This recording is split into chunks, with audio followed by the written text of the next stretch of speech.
DGI ISPR lieutenant general Ahmed Sharif Chaudhry चयो आहे त रियासत दहशतगर्दी जे ख़ात्मे लाइ पुरज़म आहे। ही क़ौम ऐं रियासत जी जंग आहे। नेशनल एक्शन प्लान ते अमल ज़रूरी आहे।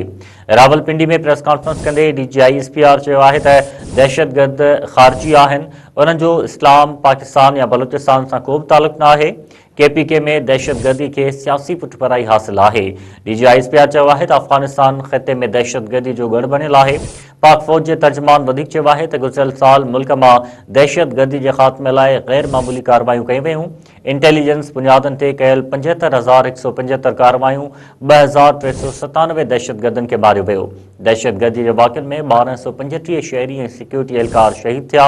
नाज़रीन, अवां खे हिकु भेरो ॿीहर अहम ख़बर ॾेई रहिया आहियूं त DGI ISPR lieutenant general Ahmed Sharif Chaudhry चयो आहे त रियासत दहशतगर्दी के ख़ात्मे लाइ पुरज़म आहे। उन्होंने चयो आहे त ही क़ौम ऐं रियासत जी जंग आहे।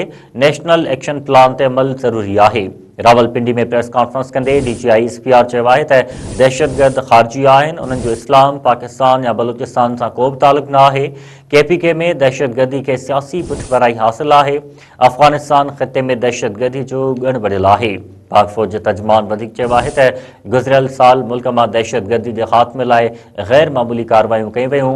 इंटेलिजेंस बुनियादनि ते कयल 75,775 175 कार्रवाइयूं 2,397 दहशतगर्दनि के मारे वियो।